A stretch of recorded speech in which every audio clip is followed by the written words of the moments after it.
Okay, the Pilgrim's Progress from this world to that which is to come, delivered under the similitude of a dream, wherein is set forth the manner of the setting out of Christian's wife and children, their dangerous journey, and safe arrival at the desired country. Part 2 by John Bunyan. I have used similitudes, Hosea 12:10. 1775. The book was originally written about 100 years earlier. The author's way of sending forth his second part of The Pilgrim. O now, my little book, to every place where my first pilgrim has but shown his face. Call at their door if any say, who's there? Then answer thou, Christiana is here. If they bid thee come in, then enter thou, with all thy boys, and then thou knowest how. Tell who they are also, from whence they came.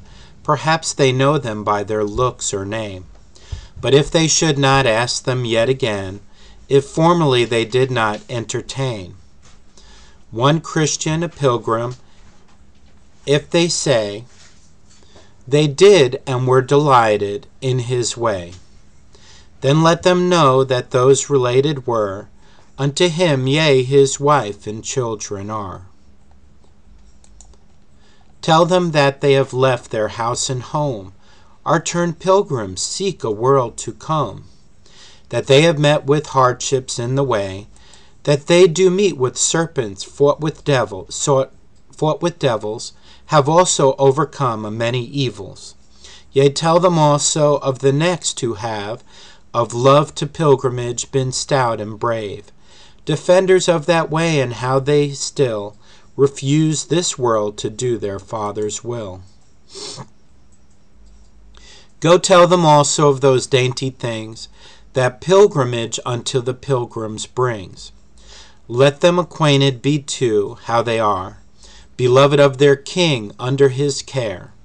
What goodly mansions be for them provides, though they meet with rough winds and swelling tides. How brave a calm they will enjoy at last, who to the Lord and by his ways hold fast. Perhaps with heart and hand they will embrace thee as they did my firstling, and will grace thee and thy fellows with good cheer and fare, as show well they of pilgrims lovers are. Okay, number 1, objection. But how, if they will not believe of me that I am truly thine, cause some there be that counterfeit the pilgrim and his name, seek to disguise to seem the very same, and by that means have brought themselves into the hands and houses of I know not who? Answer. 'Tis true some have of late to counterfeit my pilgrim to their own my title set. Yea, others half my name and title too have stitched to their books to make them do. But yet they by their features do declare themselves not mine to be, whosoe'er they are. If such thou meetest with, then thine only way before them all is to say out thy say, in thine own native language, which no man now useth, nor with ease dissemble can, if after all they still, if you shall doubt, thinking that you like gypsies go about, in naughty wife the country to defile, or that you seek good people to beguile, with things unwarrantable, then send for me, and I will testify you pilgrims be. Yea, I will testify that only you my pilgrims are, and that alone will do. 2. Object. But yet perhaps I may inquire for him of those that wish him damn life and limb. What shall I do when I at such a door for pilgrims ask, and they shall rage the more? Answer: Fright not thyself, my book, for such bugbears are nothing else but ground for groundless fears.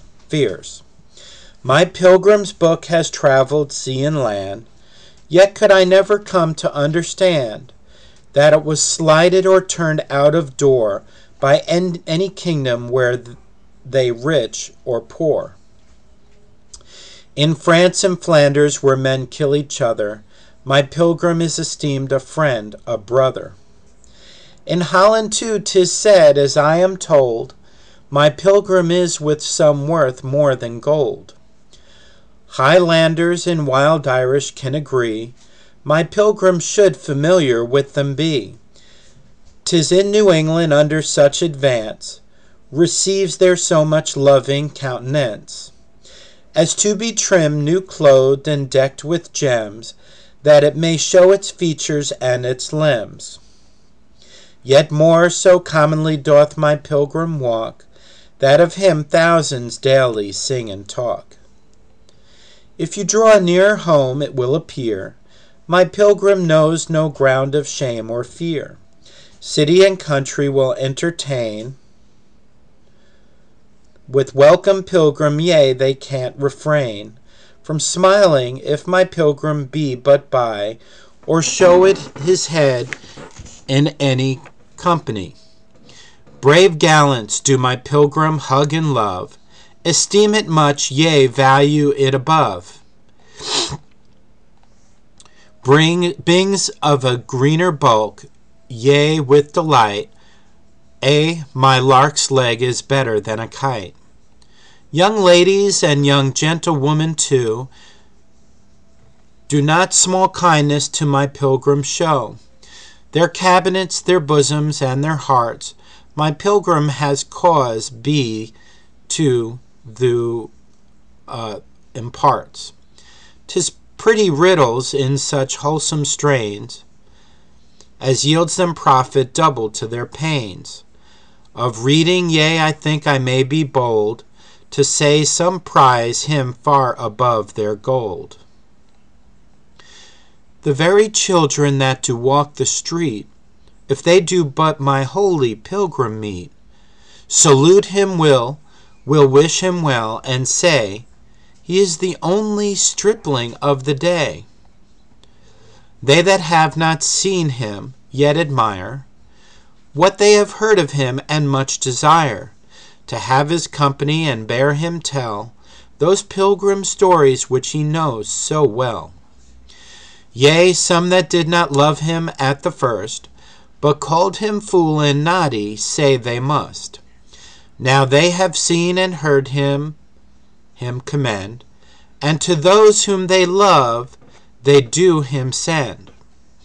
Wherefore my second part thou needst not be afraid to show thy head, none can hurt thee, that wish but well to him that went before, cause thou comest after with a second store of things as good, as rich, as profitable, for young, for old, for staggering, and for stable. 3. Object.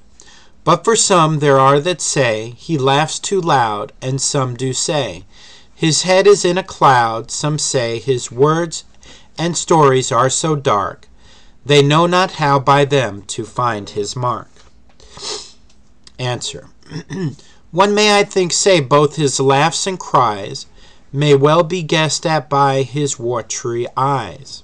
Some things are of that nature as to make one's fancy checkle, while his heart doth ache. When Jacob saw his Rachel with the sheep, he did at the same time both kiss and weep. Whereas some say a cloud is in his head, that doth but show his wisdom's covered with his own mantle, and to stir the mind, to search well after what it fain would find.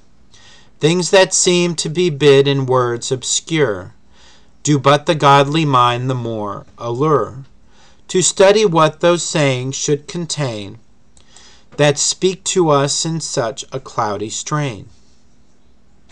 I also know a dark similitude will on the curious fancy more intrude, and will stick faster in the heart and head than things from similes not borrowed. Wherefore, my book, let no discouragement hinder thy travels. Behold, thou art sent to friends, not foes, to friends that will give place to thee, thy pilgrims and thy words embrace. Preface. Besides, what my first pilgrim left concealed, thou, my brave second pilgrim, hast revealed. What Christian left locked up and went his way, sweet Christiana opens with her key.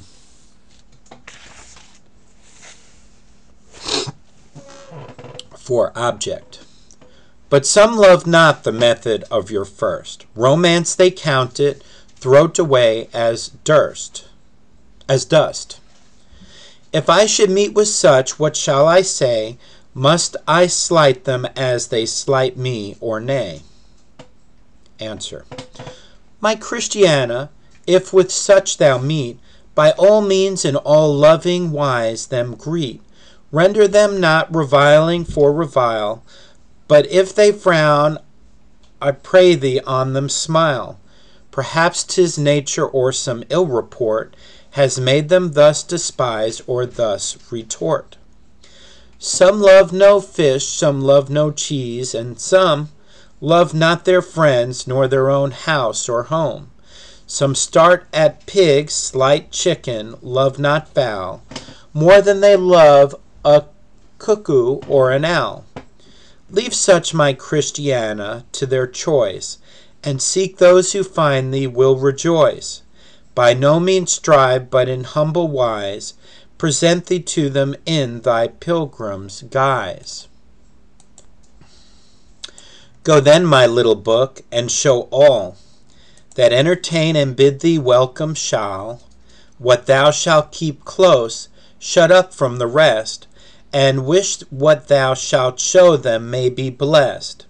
To them for good, and make them choose to be pilgrims by better far than thee and me.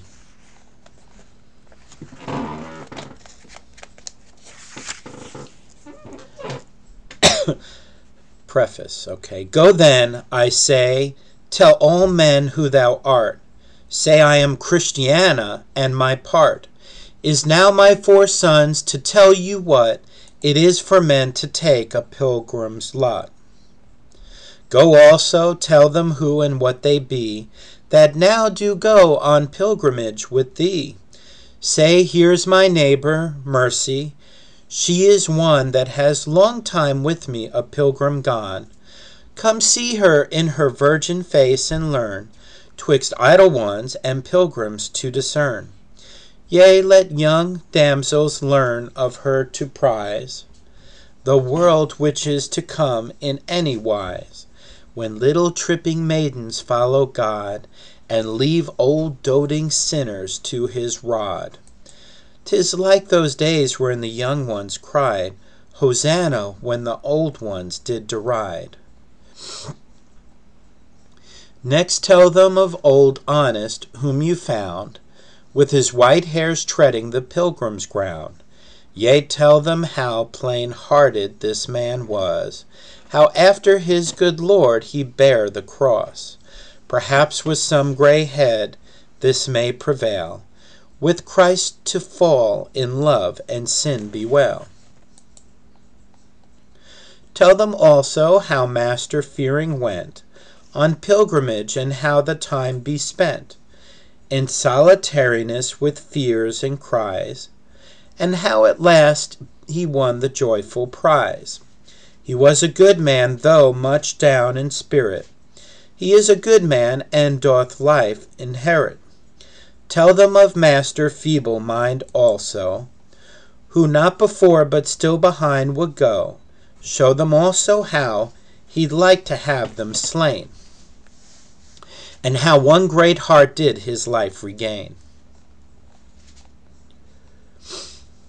This man was true of heart, though weak in grace. One might true godliness read in his face. Then tell them of Master ready to halt, a man with crutches, but much without fault. Tell them how Master feeble-mind and he did love and in opinion much agree. And let all know, though weakness was their chance, yet sometimes one would sing, the other dance. Forget not Master valiant for the truth, that man of courage, though a very youth. Tell every one in his spirit was so stout, no man could ever make him face about. And how great heart, and he could not forbear, but put down doubting castle, slay despair. Overlook not Master despondency, nor much afraid his daughter, though they lie under such mantles as may make them look, with some, as if their God had them forsook. They softly went, but sure, and at the end found that the Lord of Pilgrims was their friend.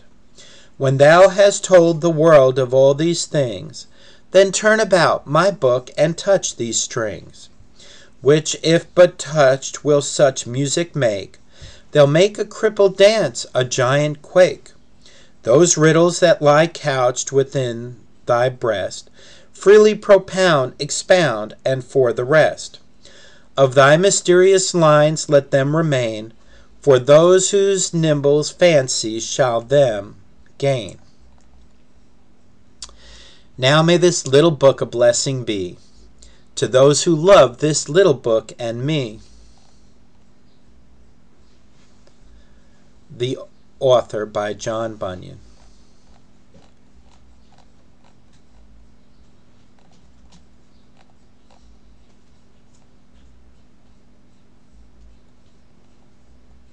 Christiana and her children set out on pilgrimage.